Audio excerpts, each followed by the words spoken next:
Daily. Taste the Daily. என்ன வந்தாருன்னு தெரியல. வந்தாரு, ஏதோ ஏர்போர்ட்டுக்கு கூடாதுன்னு சொன்னாரு. ஏன் ஏர்போர்ட் கூடாதுன்னு சொன்னா வேற இடத்துல எங்கே ஏர்போர்ட் வைக்கணும்னு சொல்லலை. ஏதோ வந்துட்டு அப்பப்போ ஒரு கேமியோ ரோல் மாதிரி இந்த சினிமாவில் சொல்லுவாங்களா, கௌரவ வேடம் மாதிரி அப்பப்போ வந்துட்டு போறாரு. அவ்வளோ இவங்க பிஜேபியோட எண்ணம் என்னவென்றால், சில குறிப்பாக சிறுபான்மை மதத்தினுடைய பழக்க வழக்கங்களை தலையிட வேண்டும் என்பதற்காக காமன் சிவில் கோடை கொண்டு வர்றாங்க. ஆனால் பெரும்பான்மையான இன்னைக்கு நான் என்னையும் உட்பட்ட இந்து மதத்திலையுமே பல வேறுபாடுகள் இருக்கிறது, பழக்க வழக்கங்கள் வேறுபாடு இருக்கிறது. சில சமுதாயங்களில் விவாகரத்து, இந்து சமுதாயத்திலே விவாகரத்துக்கு வெவ்வேறு முறைகள் இருக்குது.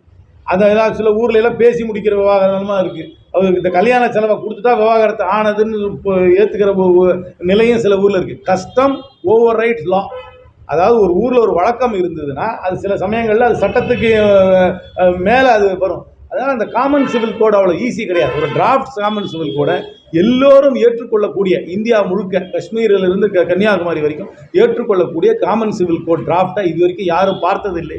என்னை பொறுத்த வரைக்கும் அதை அத்தகைய காமன் சிவில் கோடை யாராலையும் பூர்த்தி செய்ய முடியாது. நான் சொன்னேன், இதில் தான் நம்மளுடைய சிந்தனை போகுதே தவிர நம்ம விஞ்ஞான ரீதியாக மற்ற நாடுகள் போகும் திசை வேற. நம்ம இன்னும் இதை பற்றி பேசிக்கிட்டு மத நம்பிக்கை, யார் என்ன உணவு உண்கிறா, யார் என்ன உடை உடுத்திருக்கிறா, யார் 50 வருஷத்துக்கு முன்னாடி என்ன சொன்னாங்க, 500 வருஷத்துக்கு முன்னாடி என்ன சொன்னாங்கன்ற சர்ச்சையிலே மாட்டிகிட்டு இருக்க முடியாது. இன்றைக்கி நிகழ்கால அரசியல், இன்றைக்கு நிகழ்கால பொருளாதாரம், இன்றைக்கு நிகழ்கால விஞ்ஞானத்தை கைவிட்டு விட்டு வேடிக்கை பார்த்துக்கின்ற நாடாக மாறிக்கொண்டிருக்கிறோம் என்பது எனக்கு வேதனை அளிக்கிறது.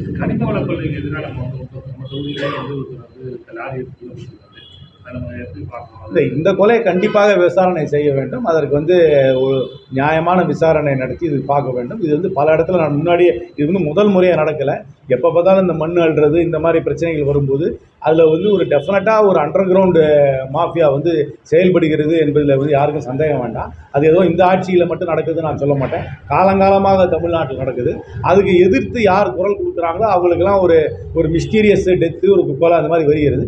இதற்கு காவல்துறை பொறுப்பேற்க வேண்டும், கடுமையான நடவடிக்கை எடுக்க வேண்டும், அரசாங்கமும் விழிக்க வேண்டும். இந்த ஒரு மாஃபியான்றது எல்லா அரசாங்கத்திலையும் நடக்குது. இந்த அரசாங்கத்தில் மட்டும் நடக்குதுன்னு நான் சொல்ல மாட்டேன். இது காலங்காலமாக தமிழ்நாடு நடந்துட்டு இருக்கு. அது ஒரு பெரிய அரசியல், ஒரு பெரிய பொருளாதார சக்தியை வைத்து அவர் நடந்து கொண்டிருக்கிறார்கள். அதை இரும்பு கரங்கள் கூட அடக்க வேண்டியது அரசாங்கத்துடைய கடமை.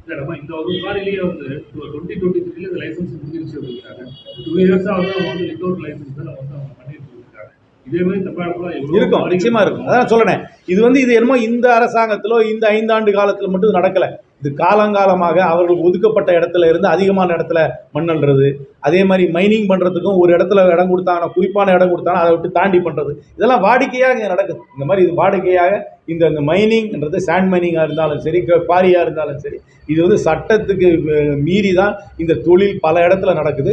இதுக்கு எல்லாரும் இது காலங்காலமாக தமிழ்நாடு நடப்பதை இதை அரசாங்கம், இன்னைக்கு இருக்க அரசாங்கம் இருந்தாலும் சரி, வருகின்ற அரசாங்கங்களாக இருந்தாலும் சரி, இது காவல்துறை, அப்புறம் அரசாங்க மிஷினரி அட்மினிஸ்ட்ரேஷன் இந்த கடுமையான நடவடிக்கை எடுக்க வேண்டும் என்பதுதான் என்னுடைய கருத்து. ரைட்டா? அதான் சொல்லணேன், 100 நாள் வேலை வாய்ப்பு எல்லாம் சம்பளம் கொடுக்காம இருக்கிறது தான் பெரிய கவலையாக இருக்குது. அதான் சொல்லணேன், நீங்கள் யாராக இருந்தாலும் நேரடியாக மக்களை போய் சந்திக்கும் பொழுது அவருடைய அன்றாட பிரச்சனைகளை என்ன என்று கேட்டீர்கள் என்றால், இன்றைக்கு நடக்கும் அரசியல் மேடைகளில் நடக்கும் விவாதங்களுக்கும் அவருடைய அன்றாட பிரச்சனைகளுக்கும் சம்பந்தமே இல்லை என்ற உண்மையை நீங்கள் உணர்வீர்கள். காலங்காலமா நடக்கதான் சொல்றீங்க. நம்மளும் பண்ணணும், தப்பு இல்ல. கூட்டணி கட்சியில இருக்க நீங்க சில அழுத்தம் கடுமையா கொடுக்கலாம். நான் அழுத்தம் கொடுக்குறேனே, அரசாங்கம் பேட்டி சொல்றதோட எதுவும் நடக்க போறதில்லை. கூட்டணி கட்சியில டிமாண்ட் பண்ற மாதிரி ஏதாச்சும் கட்சி ரீதியாக கட்சியுடைய தலைவர் தான் வைக்க முடியுமே தவிர, ஒரு பாராளுமன்ற உறுப்பினர் என்ற முறையில் நான் என்னுடைய கண்டனத்தை தெரிவிக்கிறேன். அரசாங்கம் நடவடிக்கை எடுக்க வேண்டும் என்று சொல்கிறேன். சட்டம் தன் கடமையை செய்ய வேண்டும் என்று சொல்கிறேன். இது இன்னைக்கு இருக்கிற ஐசோலேட்டட் ப்ராப்ளம் கிடையாது, ஒரு சிஸ்டமிக் ப்ராப்ளம் என்று சொல்கிறேன். தமிழ்நாட்டில் இது ஒரு சிஸ்டமிக் ப்ராப்ளம். இதை கண்டிப்பாக கையாள வேண்டும் என்று சொல்கிறேன். இது ஒரு பேசும் பொருளாக மாற வேண்டும். இது கண்டிப்பாக ஒரு தீர்வு வர வேண்டும் என்று தான் சொல்கிறேன். இதில் எனக்கு எந்த விதமான தயக்கமோ ஒரு சாஃப்ட் அப்ரோச்சோ கிடையாது. நான் டைரெக்டாகவே நான் சொல்கிறேன். தமிழ்நாட்டில் கூலிப்படை கொலை அதிகரிச்சிருக்கு. நான் பல இடத்துல நான் சொல்லியிருக்கேன், கூலிப்படை கொலை வருகிறது. அது ரொம்ப அதையும் காவல்துறை அடக்க வேண்டியது அவர்களுடைய கடமை. கூலிப்படைகளுக்கு யார் ஏவி விடுகிறார்கள், யாரை நடத்துகிறார்கள், யார் போய் கூலிப்படையில் சேர்றாங்க என்பது அவர்கள் மீது கடுமையாக நடவடிக்கை எடுத்து அவர்களை முன்கூட்டியே அவர்களை எல்லாம் கைது செய்ய வேண்டும். அதை இரும்பு கரங்கள் கூட்டி அதை அடக்க வேண்டும். கூலிப்படை கொலை நடப்பது அச்சத்தை கண்டிப்பாக ஏற்படுத்துகிறது பல பகுதியில். அதை நான் ஏற்றுக்கொள்கிறேன். இல்லீகல் தடை செய்யப்பட்ட இயக்கத்துக்கு வந்து ஆதரவாக இங்கே செயல்படுறாங்க சொல்றாங்க, ஆட்கள் சேர்க்கிறாங்க, என்ன நினைக்கூடாது இன்னைக்கு கூட என்ஐஏ வந்து ஒரு ஆல் இண்டியா ஏஜென்சி, அவங்களுக்கு துப்பு கிடைக்கிற வரைக்கும் அவங்க ரைடு பண்ணுறாங்க.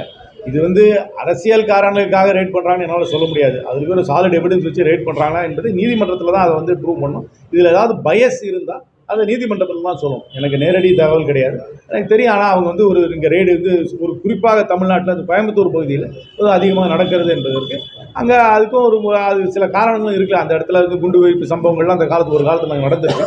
அதோடைய ஃபாலோ அவுட்டாக இன்னும் அந்த ரெமனன்ஸ் ஆஃப் தோஸ் ஆர்கனைசேஷன் அங்கே இன்னும் இருக்கலாம். அதனால் அந்த ரெய்டு நடந்தது. அண்ணாமலை சர்ச்சை தொடர்பாக இப்போ சைலண்டாக இருக்காரு, அடுத்த இந்த கட்சி பிஜேபியை பொறுத்த வரைக்கும் தமிழ்நாட்டில் வந்து ஒரு ஒரு ஒரு குறைகின்ற அரசியல் கட்சியாக தான் நான் பார்க்கிறேன்.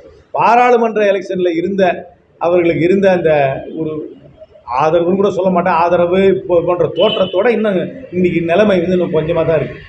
என்னை பொறுத்த வரைக்கும் அவர்களை வந்து விரும்பி யாரும் கூட்டணியில் சேர்த்துக்க போகிறது, அவங்க யாரையா வலுக்கட்டாயமாக போய் பண்ணி தான் யாரையா கூட்டணியில் சேரணுமே தவிர பிஜேபியோட யாரும் விரும்பி தமிழ்நாட்டில் கூட்டணி வைக்க மாட்டார்கள். பிஜேபியோட கூட்டணி வைத்தால் அவர்களுடைய வைக்கின்ற கட்சியோட வாக்கு வங்கியும் குறையும் என்ற உண்மையை பலருக்கு எல்லாருக்கும் தெரியும். அவங்க வலுக்கட்டாயமாக வேறு ஏதாவது மெத்தடில் போய் வேணால் யாரோட கூட்டணி வைக்கலாம். ஆனால் அவர்கள் யாரோட கூட்டணி வைத்தாலும் அவர்கள் தமிழ்நாட்டில் வெற்றி பெற மாட்டார்கள் என்பதுதான் எனக்கு என்னுடைய அரசியல் இருக்கு. நடிகர் விஜய் கல அரசியல் தெரியல, அவர் என்ன வந்தாருன்னு தெரியல. வந்தார், ஏதோ ஏர்போர்ட் கூடாதுன்னு சொன்னார். ஏன் ஏர்போர்ட் கூடாதுன்னு சொல்லனா வேறு இடத்துல எங்கே ஏர்போர்ட் வைக்கணும்னு சொல்லலை. இதை வந்துட்டு அப்பப்போ ஒரு கேமியோ ரோல் மாதிரி இந்த சினிமாவில் சொல்லுவாங்களா, கௌரவ வேடம் மாதிரி அப்பப்போ வந்துட்டு போகிறார். அவர் பாதகம் செய்பவரை கண்டால் நாம் பயம் கொள்ளலாகாது பாப்பா, மோதி மிதித்து விடு பாப்பா, அவர் முகத்தில் உமிழ்ந்து விடு பாப்பா. அண்மை செய்திகளை உடனுக்குடன் தெரிந்து கொள்ள இணைந்திருங்கள் எம் நாடு தொலைக்காட்சியுடன்.